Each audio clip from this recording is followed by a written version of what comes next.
मगर ज़माना बदल गया। अब ज़माना मोनोकॉक प्लेटफॉर्म का है।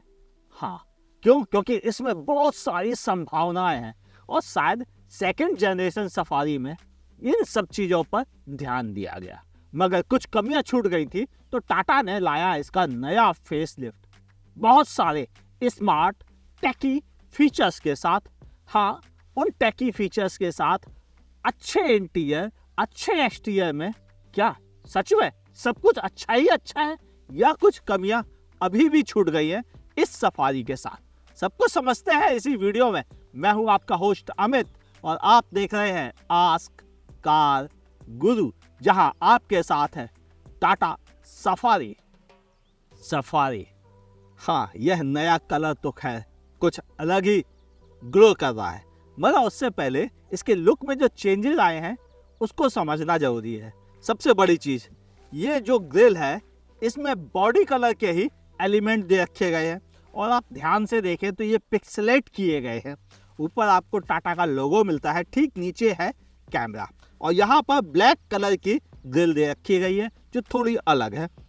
एक चीज और आप नोटिस करेंगे, यहाँ पर आपको रडार मिल जाता है क्योंकि यह गाड़ी आती है एडास लेवल 2 के साथ। आपको साथ में और मिलता है कुछ, बताता हूँ। आइए ऊपर की तरफ। यहाँ पर साथ में आपको मिलता है एक कैमरा और सेंसर्स भी, जो कि वर्क करते हैं रोड के साइन को रीड करने का और साथ ही लेन कीप असिस्ट में भी काफी हेल्प करते हैं। मगर क्या वो अच्छे से काम करता है? ड्राइव में बात करते हैं। और यहाँ फ्रंट में आपको पार्किंग सेंसर्स मिलते हैं, यानी लुक में असली बदलाव यहाँ पर आता है। मगर लाइटों का क्या? तो लाइटों का ऐसा है कि यहाँ से शुरू होती हैं और यहाँ तक कनेक्टिंग है। ये जब रात में आप गाड़ी की हेडलैम्प ऑन करते हैं तो ये बीच का हिस्सा भी ग्लो करता है, जबकि दिन के समय डियाल में केवल इतना हिस्सा ग्लो करता है और ये इंडिकेटर में कन्वर्ट हो जाता है। ठीक नीचे आपको LED high beam, low beam projector के साथ मिलती है। ठीक नीचे आपको फॉग लैंप दे रखे गए जो कि कॉर्नरिंग फैसिलिटी के साथ में आते हैं। यहाँ पर आपको एयर कर्टन दे रखा गया है पहिए को ठंडा रखने के लिए। ओवरऑल डिजाइन में काफी बेहतरी आई है और अब यह मैच्योर्ड और थोड़ा अप मार्केट फील करा रही है पहले के मुकाबले, क्योंकि पहले कराती थी केवल मैच्योर और अब कराती है हाई क्वालिटी वाली स्टैंडर्ड एसयूवी का। साइड प्रोफाइल की बात आए तो सबसे पहले तो ये समझिए, ये 19 इंच के अलॉय व्हील्स रियली काफ़ी अच्छे दिखते हैं। ये जो वी शेप का डिजाइन है यही इसकी असली जान है और इस पर आपको मिलते हैं 245 55 प्रोफाइल्स के चौड़े टायर और ये 19 इंच के अलॉय व्हील्स इस सेगमेंट में इकलौता सफारी में ही आते हैं। बड़ा व्हील आर्च, अच्छी खासी ग्राउंड क्लियरेंस, लेकिन उससे भी इम्पॉर्टेंट चीज़ ये, यहाँ पर अब आपको सफारी की मैस्कॉट या बैजिंग मिलती है। ये थोड़ा थोड़ा हमें याद दिलाती है एक और एसयूवी की, शायद उसका नाम कंपास है, याद करके बताइएगा। यहाँ पर आपको ORVM में इंडिकेटर और ठीक नीचे कैमरा मिलता है। मगर यही अकेली चीज़ नहीं है, ORVM में आपको ब्लाइंड स्पॉट डिटेक्शन के भी ब्लिंकर्स मिलते हैं और इनकी वजह से भीतर बैठे हुए आपको आइडिया लग जाता है कि कोई साइड से पास करने वाला तो नहीं है, जिसका आप ध्यान रख लीजिए। ग्लास एरिया काफ़ी बड़ा, डोर हैंडल्स रिक्वेस्ट सेंसर के साथ में है। क्रोम की लाइनिंग लंबाई बढ़ाने में हेल्प करती है। मगर बड़ी चीज़ ये है इसकी रूफ रेल, जिसमें ये जो डिजाइन एलिमेंट है पिछले वाले के मुकाबले मुझे बहुत ज़्यादा बेहतर लगा। यहाँ पर 50 लाख एसयूवीज कारें बेच दी टाटा मोटर्स ने और उसका यहाँ पर एम्बलम दिया हुआ है जो उसके लिए प्राउड मोमेंट कहा जाएगा। डीजल यहाँ से फिल कर सकते हैं। पेट्रोल का क्या बातें करेंगे, वो भी इस वीडियो में, तभी आप समझ पाएंगे क्या। रेयर प्रोफाइल में एलिमेंट चेंजेस तो हैं मगर बहुत ज़्यादा नोटिस नहीं कर पाएंगे। Shark fin antenna, spoiler, defogger, wiper यहाँ भी मौजूद है और ग्लास एरिया बड़ा है देखने में, लेकिन भीतर से देखने में कुछ प्रॉब्लम आती है क्या, वो बातें करेंगे ड्राइविंग सेक्शन में। यहाँ पर आपको कनेक्टिंग लाइट मिल जाती है जो कि वेलकम और साइन ऑफ फीचर के साथ आती है, यानी जब आप रिमोट से बटन दबाते हैं तो ये एक बार ग्लो करके जाती है, या बंद करते हैं तो भी इस तरह का साइन देती है। यहाँ पर आपको कैमरा मिल जाता है, पीछे सफारी के बैजिंग, 2 पार्किंग सेंसर्स और एक बेहतरीन डिजाइन का ये बम्पर जिसमें कि थोड़े एलिमेंट जुड़े हुए हैं।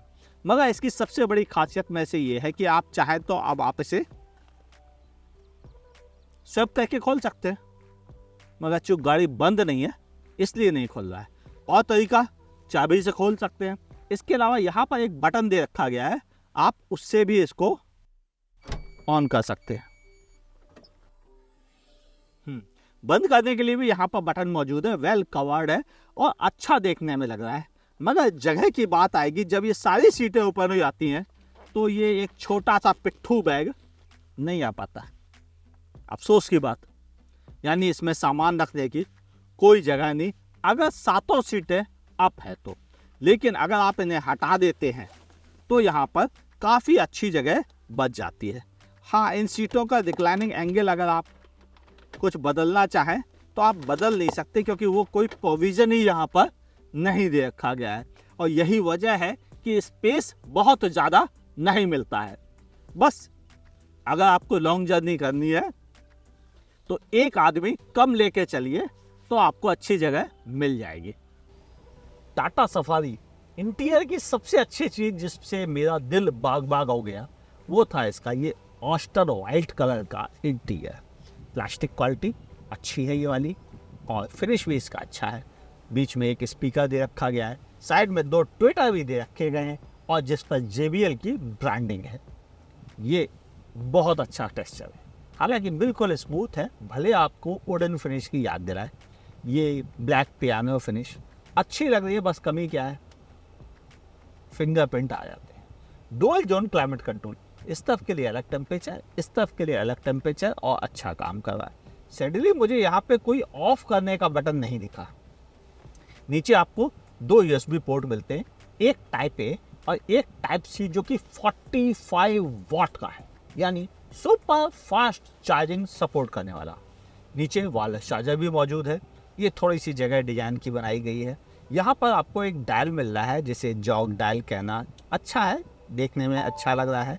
और इस पर अलग अलग मोड बन के आ जाते हैं, रफ रोड का मोड, इसके अलावा normal mode, wet road mode, साथ ही आपको आ गया अब आपके लिए फ्रंट में लेन वाला मोड और सिटी मोड जिसे कहते हैं, और इधर आपको नॉर्मल मोड जो कि मौजूद है यहाँ पर। साथ ही इस पर ये डिस्प्ले है LCD वाला, अच्छा लग रहा है। यहाँ भी डिस्प्ले में लिख के आता है। इधर आपका इकोनॉमी मोड का बटन यहाँ पर दे रखा गया, स्पोर्ट मोड इस साइड दे रखा गया है। ठीक पीछे आपको मिलता है हिल डिसेंट कंट्रोल का बटन, यानी जब आप नीचे उतरें तो आपको ब्रेक लगाने की ज़रूरत नहीं। एक असली 4x4 वाला फीचर है ये, जो टाटा ने सफारी में दे दिया, ख़राब रास्तों पर नीचे उतरते समय हेल्प करेगा। गियर लीवर थोड़ा ट्रिकी डिजाइन का है, पीछे electronic parking brake, auto hold function. यहाँ भी जगह है जिसमें आप सामान रख सकते हैं, और ये इस साइज़ की बोतल बड़ी मुश्किल से भी तक एडजस्ट हुई है। 2 USB पोर्ट यहाँ भी है, एक नॉर्मल और एक टाइप सी। आर्मरेस्ट को थोड़ा आगे खिसकाने की सुविधा होनी चाहिए थी, जो मिसिंग है। सीटें वेंटिलेटेड और इलेक्ट्रिकली पावर्ड और 3 मेमोरी फंक्शंस के साथ में आती है।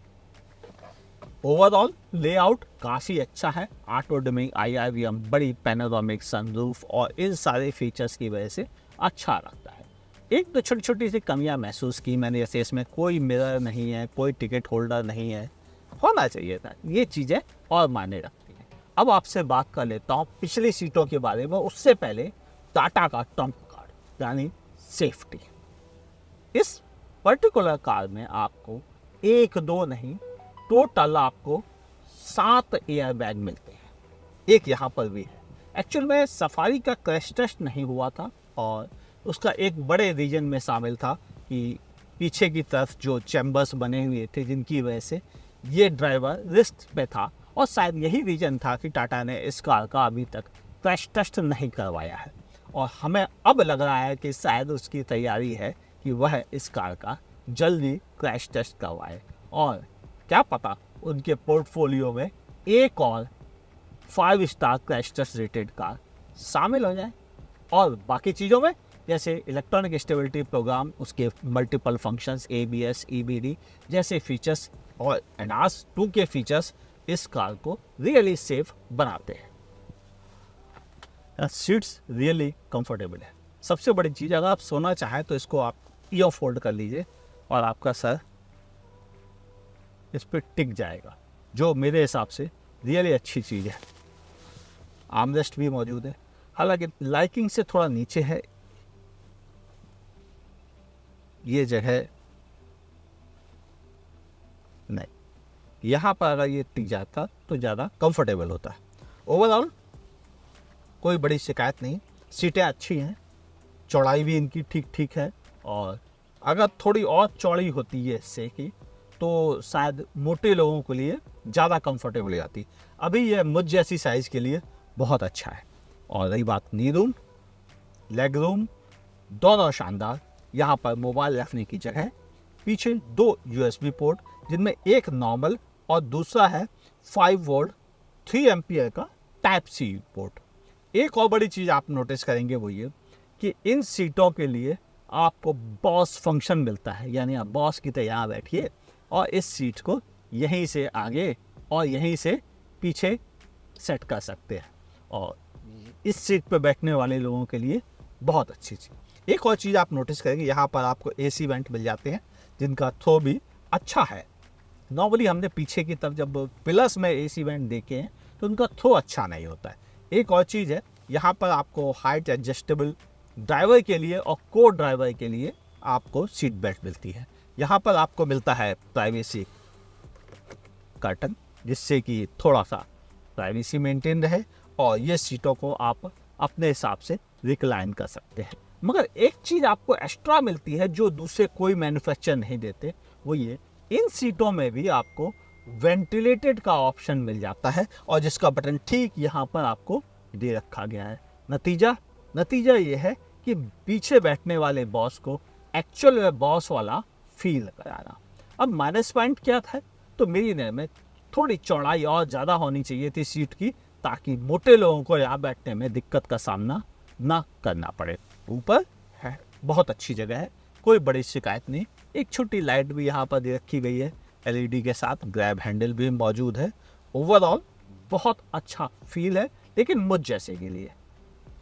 और केवल 2 सीट, क्योंकि यह है अकॉम्प्लिशमेंट, जिसके साथ प्लस में आपको ये सिर्फ 2 सीटें मिलती हैं। नतीजा दोनों के लिए बहुत कंफर्टेबल, मगर एक ही व्यक्ति कम बैठता है, और ये है 6 seater version.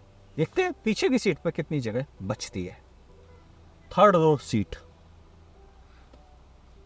Under Thai support ना के बराबर है, जबकि सीट काफ़ी बड़ी और लंबी सीट है। और नी रूम को लेकर मुझे कोई शिकायत नहीं है, और जितना कंफर्टेबल ये सीट पीछे थी उस हिसाब से कोई जगह ही कमी नहीं है। और लेग रूम को लेकर भी कोई बड़ी शिकायत मैं नहीं कहूँगा, बस ये बहुत ज़्यादा अपराइट है। दूसरा चीज़ ये देखिए, सर मेरा छू रहा है इसके साथ, ये एक और बड़ी दिक्कत है, और ये शायद मैनेज नहीं हो सकती थी। अगर ये मैनेज हो जाती तो यहाँ पर 5 फुट 10 इंच के व्यक्ति को भी दिक्कत नहीं आती। अभी मेरे अंदाज शायद 5 फुट 6 इंच के लिए फिर भी ठीक है, बस ये थोड़ा नी ज़्यादा अपराइट पोजीशन में है। बाकी कोई शिकायत की बात नहीं। एडजस्टेबल हेडरेस्ट है, कोई आपको सीट को मतलब रिक्लाइनिंग एंगल को एडजस्ट करने का ऑप्शन नहीं है। एक और चीज़ है, यहाँ पर आपको AC वेंट के रेगुलेटर मिल जाते हैं, जिनसे कि आप यहाँ से आने वाले AC थ्रो को आप धीमा या तेज़ कर सकते हैं, और ये रियली बहुत अच्छी हवा देते हैं। इस साइड आपको 2 USB पोर्ट मिलते हैं, एक टाइप A, एक type C fast charging support के साथ में। यहाँ भी थोड़ा सामान रखने की जगह दे रखी गई है, बिल्कुल वैसे ही यहाँ पर भी दे रखी गई है, और 2 छोटे कप होल्डर्स भी यहाँ पर मौजूद हैं दोनों साइड में। ओवरऑल 3 पॉइंट सीट बेल्ट यहाँ पर आपको प्री टेंशनर के साथ मिलती है, और उसको लॉक करने का ऑप्शन भी दे रखा गया है, यानी इंतजाम अच्छा किया गया है। बस सीटिंग की पोजीशन ऐसी है जिसमें कि कंफर्ट मिसिंग है। इन सीटों को ऊंचा कर नहीं सकते और फ्लोर को नीचा कर नहीं सकते। ये एक माइनस पॉइंट इस बॉडी शेल के साथ ही है, जिसकी वजह से यहाँ पर दिक्कत है। यानी बच्चों के बैठने के लिए ओकेजनली ये अच्छा ऑप्शन है, लेकिन लंबे समय के लिए फुल 7 सीटर 6 सीटर के तौर पर नॉट रिकमेंडेड। कुछ चीज़ें टाटा हमेशा बेहतर देता है, जिनमें राइड क्वालिटी। मैं इस समय बहुत ख़राब वाले रास्तों पर चल रहा हूँ, बिल्कुल टूटे फूटे पड़े हैं और राइड क्वालिटी अच्छी है। हालांकि थोड़ा बहुत मतलब कुछ बोलने की आवाज़ जो होती ना, वो थोड़ी बहुत ज़रूर सुनाई दे रही है, बाकी ऐसी कोई बड़ी दिक्कत नहीं। विजिबिलिटी, बोनट खूब सारा दिखता है, इससे भी पीछे का हिस्सा नहीं दिख पाता है। ये हिस्सा भी थोड़ा ऊंचा होने की वजह से उस तरफ देखने में दिक्कत होती है, और वैसे ही उस साइड भी है। हालांकि आपको हेल्प मिल जाएगी अराउंड व्यू कैमरे से, मगर बेहतर होता कि उसकी ज़रूरत ही ना पड़े, क्योंकि लोअर वेरिएंट में ये फैसिलिटी अवेलेबल नहीं है, तो उनको दिक्कत आएगी। विजिबिलिटी के हिसाब से मैं इसे दे पाऊंगा हार्डली 6। कुछ चीज़ें और बात करें तो जैसे कि कंफर्ट बहुत अच्छा है, सीटें अच्छी हैं, इस पर वेंटिलेशन के ऑप्शंस दे रखे गए हैं, मल्टीपल ढंग से आप इसे एडजस्ट कर सकते हैं, और कंफर्ट के लिए 8 out of 10। AC dual climate zone cooling अच्छी करता है। अब आपसे बात कर लूँ मैं स्टीयरिंग फीडबैक की। स्टीयरिंग फीडबैक देखिए, पहली बार टाटा ने सफारी में इलेक्ट्रॉनिक पावर स्टीयरिंग दी है, इससे पहले हाइड्रोलिक आती थी। अब ये इलेक्ट्रॉनिक पावर स्टीयरिंग आने से कुछ जगहों पर यह थोड़ा सा मीडियोकर है। जैसे ये थोड़ा सा जो बीच में डेड है, थोड़ा लंबा है, छोटा होना चाहिए, ये नहीं हो, मतलब एक्यूरेसी अच्छी हो, वो थोड़ा मिसिंग है। एक और चीज़ नोटिस की, ये डुअल टोन जो डिज़ाइन है, ये वैसे तो ठीक है, लेकिन पकड़ने में बहुत कंफर्टेबल नहीं लग रही है। उसका रीज़न ये है, जो ये स्टिचिंग है, ये थोड़ा क्या बताया जाए, मैं सीधा अच्छा कहूँ कि करोल बाग वाले आजकल बड़ी अच्छी स्टिचिंग करने लगे हैं। सीधा सीधा कहने का मतलब ये कि थोड़ा बेहतर हो सकती थी ये। जब वो लोग कर सकते हैं तो टाटा के पास तो अच्छा इंफ्रा है, वो और बेटर ढंग से इसको मैनेज कर सकते थे। स्टीयरिंग थोड़ा सा हार्डर साइड पर भी है सिटी ड्राइविंग कंडीशन के अनुसार, वो भी एक थोड़ा माइनस पॉइंट है। और ओवरऑल मैं कह सकता हूँ स्टीयरिंग को 7 आउट ऑफ 10। ओहो क्या बात है, 12.4 इंच का टच स्क्रीन इंफोटेनमेंट सिस्टम हमने नेक्सॉन ईवी में देखा है। आपने उसका रिव्यू देखा? कहाँ फुर्सत है आपके पास, चलो आप देख लो, मौका मिल गया है, ऊपर आई बटन पर क्लिक करके। वहाँ पर ये थोड़ी दिक्कतें दे रहा था, कभी एंड्रॉयड ऑटो छूट रहा था, कभी अटक जा रहा था, कभी कुछ हो रहा था। उसके मुकाबले आज मच बेटर परफॉर्म कर रहा है, यानी टाटा ने उतने दिनों में इसमें सुधार ले लिया है। और हाँ, अभी भी थोड़ी कंपस को लेके थोड़ी प्रॉब्लम है कि वह सही डायरेक्शन नहीं दिखा पा रहा है, लेकिन वो भी मुझे मालूम है कि एक आध अपडेट के बाद फर्स्ट क्लास। सामने बड़ा इंस्ट्रूमेंट क्लस्टर मिल जाता है और 10.2 इंच का, जिस पे सारी इंफॉर्मेशन मिल जाती है, इवन नेविगेशन से रिलेटेड भी इंफॉर्मेशन सामने डिस्प्ले में आती है। Dual dial mode, single dial mode, इसके अलावा डिजिटल, 3 तरह के ऑप्शंस भी मिल जाते हैं आपको। और बात करते हैं अब इंजन की, क्योंकि असली काम ड्राइव का इंजन से ही शुरू होता है। हाँ, इस बोनेट के भीतर रियली पावर हाउस छिपा हुआ है, 350 Nm टॉर्क देने वाला, और यह भी 1750 आरपीएम से बढ़ना शुरू कर देता है, मतलब फुल पीक पे पहुंच जाता है और लंबी पावर बैंड तक बना रहता है। यानी हर मिड रेंज में आपको जबरदस्त पावर मिलती है 170 PS के साथ में। हाँ, ये tried and tested fiat source 2 litre Multijet diesel engine है, मगर हमें तो पेट्रोल का भी तो इंतजार था, उसका क्या? उसके लिए थोड़ा और इंतजार करते हैं। अगले साल की शुरुआत में टाटा मोटर्स इसी बॉडी के साथ, इसी सारे सेटअप के साथ पेट्रोल इंजन भी प्रोवाइड करेगी, जो होगा 1.5 लीटर इंजन और पावर देगा। अरे आप भूल गए? ये वीडियो देखिए, जहां पर टाटा के प्रोडक्शन हेड ने सारी इंफॉर्मेशन शेयर की है। मैं बात कर रहा हूं मोहन सावरकर की, और उन्होंने ही इस बारे में डिटेल से बताया था, तो प्लीज देख लीजिएगा। फिलहाल यह इंजन लेआउट में बिल्कुल नॉर्मल है, काफी हिस्सा एक्सपोज है, लेकिन कोई फर्क नहीं पड़ता क्योंकि जब यह बंद हो जाता है तो फिर यह देखने में काफी दमदार लगती है। ड्राइव करते समय एक चीज समझ में आती है, वो ये कि ज्यादा टॉर्क होना इस इंजन की सबसे बड़ी खासियत है, और नतीजा कि चलाते समय आपको रियली कभी भी पावर की कमी फील नहीं होती है, जो बहुत अच्छा प्लस पॉइंट है। यानी इंजन दमदार है और 1750 आरपीएम से लेकर लंबे पावर बैंड तक इसमें फुल टॉर्क मौजूद रहता है। पावर भी 170 पीएस की बहुत अच्छी मानी जाएगी, मगर ये जो गियर बॉक्स है यही तो इसकी खासियत है। ये 6 स्पीड का गियर बॉक्स है और 99% मैं श्योर हूँ ये हंडा सोर्स गियर बॉक्स ही है और बहुत अच्छे से ट्यून है। पिछले वाले के मुकाबले इस समय यह रियली काफ़ी अच्छा ट्यून है और गियर आपको जल्दी नोटिस में नहीं आते हैं, ये भी एक अच्छी बात है। दूसरा, टॉर्क डिस्ट्रीब्यूशन भी अच्छा है। तीसरा, बहुत ज़्यादा नॉइज़ की तरफ नहीं जाने देता है इंजन को और संभाल लेता है गियर बॉक्स पहले ही कि कहाँ पर इसका स्वीट स्पॉट आ रहा है। बाकी गियर लीवर मुझे थोड़ा सा ऑकवर्ड लगा वो पकड़ने में, लेकिन काम में ठीक है। थोड़ा टाइम लेता है यह एक गियर, मतलब आपने अगर रिवर्स लगा रखा है तो न्यूट्रल से ड्राइव आने में थोड़ा सा वक्त लेता है और लगाने के बाद भी उसे टाइम चाहिए, जो थोड़ा सा परेशान करता है। क्योंकि जब आप बीच सड़क पर यू टर्न लेते हो तो पीछे वाले हॉर्न बजाने लगते हैं कि क्यों जल्दी जल्दी क्यों नहीं जल्दी कर पा रहे हो, तो वो इसके एक माइनस पॉइंट है। बड़ी गाड़ी है, थोड़ा टाइम भी ले लेती है। देखो, फ्यूल एफिशिएंसी में कोई चेंज नहीं आया है, अभी भी यह आसानी से आपको 11 से लेकर 13 की फ्यूल एफिशिएंसी प्रोवाइड कर देती है अगर आप इसे अच्छे से चलाते हैं तो, और नहीं तो 10-11 आपको सिटी में मिल जाएंगे बड़ी आसानी से।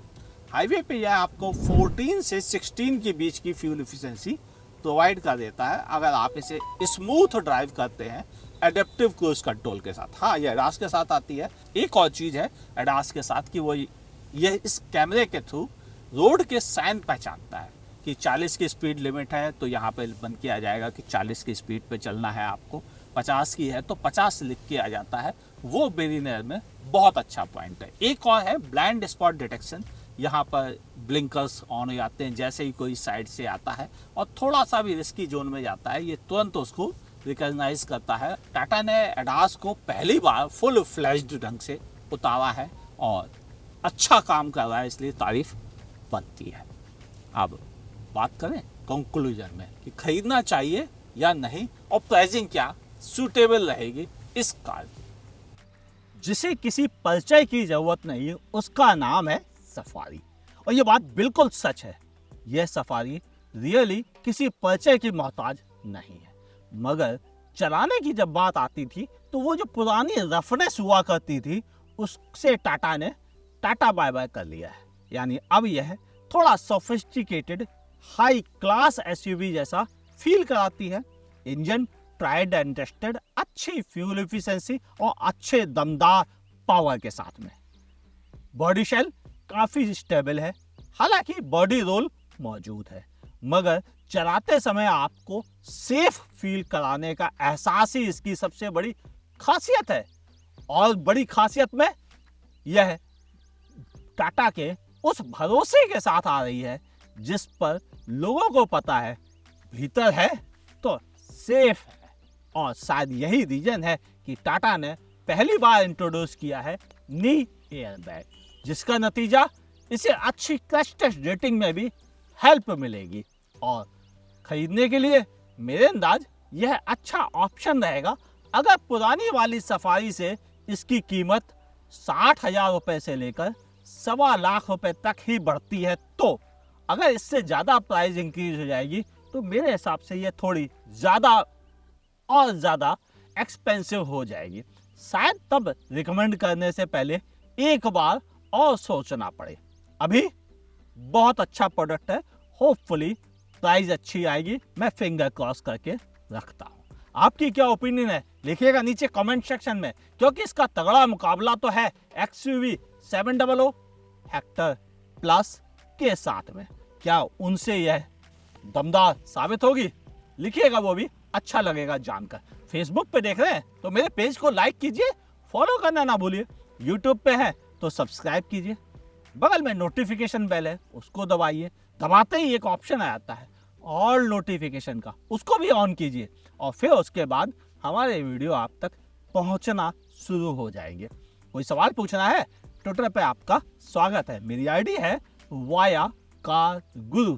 मिलते हैं किसी और शानदार प्रोडक्ट के साथ। देखते रहिए आस्क कार गुरु।